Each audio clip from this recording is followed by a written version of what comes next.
Hey guys, it's Angie. I recently hit 100,000 subscribers, which is beyond amazing. I've been on here for about 3 years now, maybe a little bit longer than that.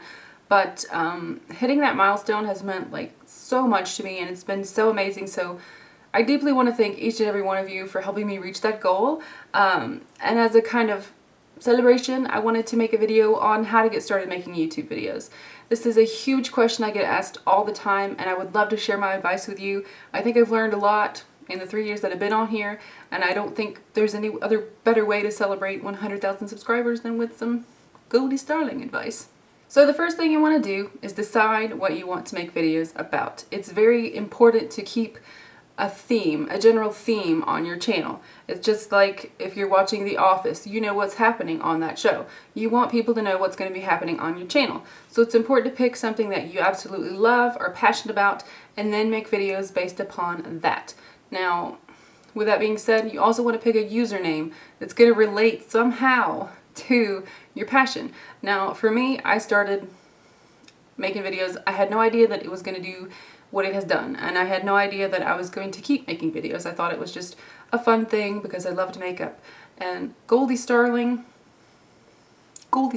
really, it has nothing to do with makeup, and people, might not remember it. It might not be, the best username. So you want to pick a username that's going to be memorable. The next thing I recommend is kind of designing your page to be about you and about what you do, about what your videos are going to be, and that could mean the background, any of that stuff, aesthetically pleasing, if you will, but it could also mean having info, like a little info section about yourself, what you do, what you love, what you're about, and that way people can see and know and find you and subscribe to you. Now we have a very, very important step, and that is to interact with others, whether it be on YouTube, Twitter, Facebook, Beautylish, Tumblr, Daily Booth, any of those social networks.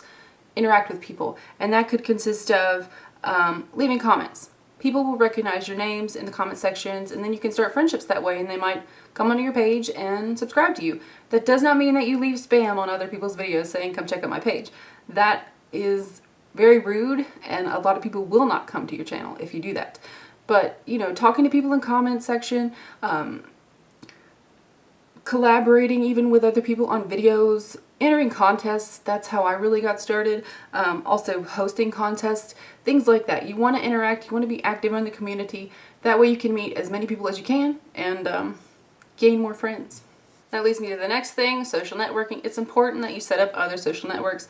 Twitter is huge. Facebook is huge. You can have a Facebook fan page and have all your fans and your subscribers and things on there, and you can interact with them, instantly. That's important. It's important to be active and connected to your audience.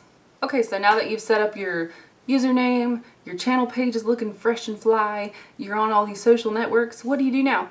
You want to focus on your content. You want to make great videos that people are going to find entertaining. Whether it be about makeup, whether it be about cars, whatever your passion is, you want it to show through and people will find you. Now on to like equipment that you're going to need. You're going to need a camera, you're going to need lighting. If you're doing beauty videos specifically, you're going to need editing software and a background maybe. If you don't want a background, then clean your room because it's really distracting to see like a dirty room behind somebody. But you want a fairly clear camera. I'm not saying go out and spend $1,000 on a camera. Work with what you have.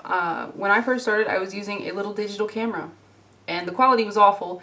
I don't know why people watch the videos, but the clearer your videos are, the more entertaining it's going to be. I compare it to watching TV. I wouldn't want to watch some, security camera footage on TV. I would rather watch like HD. That's just the nature of the beast. Technology is going to take over, and try to get a clear camera. And lighting is most important, especially if you're doing beauty videos. And it's one of the most trickiest things to get right. I still am not happy with mine. But, play around with different things that you can use for lighting sources. I use there's a desk lamp here. There's the desk lamp here. There's a fluorescent strip here. And then there's actually like a huge ass light right there. Moving on to editing, you're going to need an editing software, and there are tons of them out there. You can look online for different versions and different packages that you can get. I use Final Cut Pro Express, which is kind of like a mini Final Cut Pro. I took a class on Final Cut Pro in college, so that's my preferred method, but I did use iMovie for a very long time, and I use Windows Movie Maker, which are kind of standard on Windows and Mac computers. And the great thing about editing software, you can find tutorials for anything online on how to edit. And most of them are pretty user-friendly, especially iMovie and Windows Movie Maker, which is still a pain in the butt sometimes, but you know, you can learn how to edit, and it does take time. It does take a long time to edit videos. It's probably my least favorite part of the process because I might take 4 hours editing a video that took 40 minutes to film, and that is really boring. And but it's worth it because when you process it, when you render it, when you finish it, you just get this feeling of accomplishment, and that is just what you're gonna have to do. That's just a part of the game of YouTube. Okay, so you've edited your videos, you got your lighting down, you got all that down pat, and you're interacting with people, you've got subscribers. Be nice to them. They are the reason that you have any support. Be nice to your subscribers. Reply to their comments. If they have questions, reply to them. At some point, it does become a bit of an impossibility to reply to everyone. But when I first started, I replied to every comment, and I went to everybody's page that subscribed to me and thanked them up until like I hit 6,000 subscribers. That's 6,000 times that I went on somebody's page and said, thank you for subscribing to me. I truly appreciate it. Love goldiestarling. But I think that makes a difference. I think that makes a difference because people appreciate being appreciated. So be nice to your subscribers. That's so key to me. Nothing makes me angrier when I see people that don't even reply to one. And it's just... Another thing that you can do is to tag your videos. As far as the tags, when you upload your videos, you will have a little box at the bottom of the page that says tags. You're going to want to put everything that's relevant to your video in that tag box. Therefore, when people are searching for you, they can find your videos. Or when they're searching for a certain product, say you have... you're doing a review of a Clarisonic. Here we go. So you're doing a review of a Clarisonic. Put Clarisonic in the tag. If people are looking for the review of this, they will see your video pop up. And they will watch you. And you might get a subscriber. Tags are so important. That about wraps up my video advice kind of portion. How to make good videos and how to get them noticed by other people. But now I want to address some other things that are going to come up when you make these videos. People are going to come across your videos and they're going to hate you. And there's no reason that they would hate you other than they saw your video and they think you're worthy of hate. So the best thing to do is just to ignore them. When I first got I remember the day I first got a hater troll comment, and it kind of just, it tore me up. And then I realized that this person, I don't know them, I never will know them, and they're anonymously sitting behind a keyboard typing negative comments on my videos.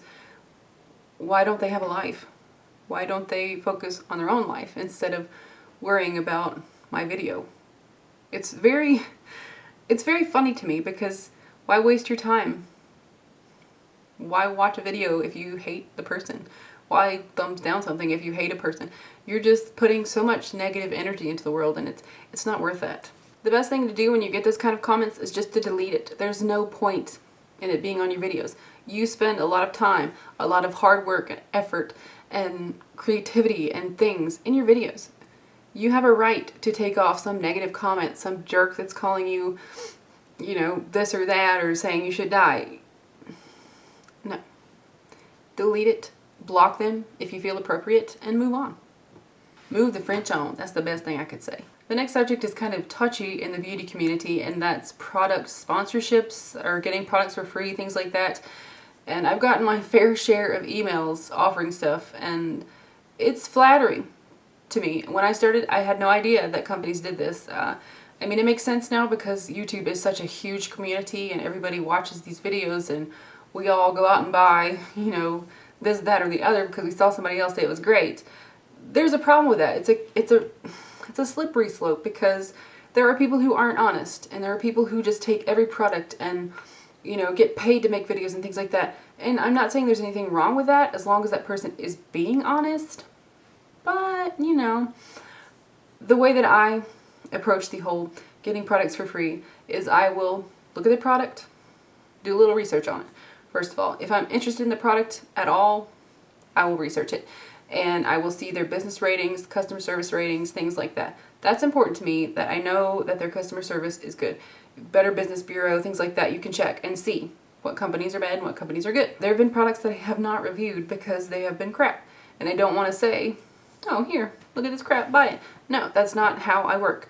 I want to be, you know, honest. I want to have morals. I want to have integrity. And I want to share things that I like. And some things that I do reviews on, I tell you bad stuff about it. Because that's just the way the cookie rolls. Not everything's going to be perfect with a product. And I think that's important when you're doing reviews, is to keep it honest. Tell people what you think. Don't just gloss over the details and say, oh, look, buy it. That's not, this isn't a commercial. Alright guys, that wraps up everything that I can share with you as of right now. I can't think of anything else. Hopefully it helps some of you. If any of you have advice, leave it in the comments below and we could all appreciate that and grow from it and learn. Otherwise, if you're going to start making videos, just do it and have fun with it. It's a lot of work, but it is very much worth it. So, till my next video, I'll see you soon. Bye.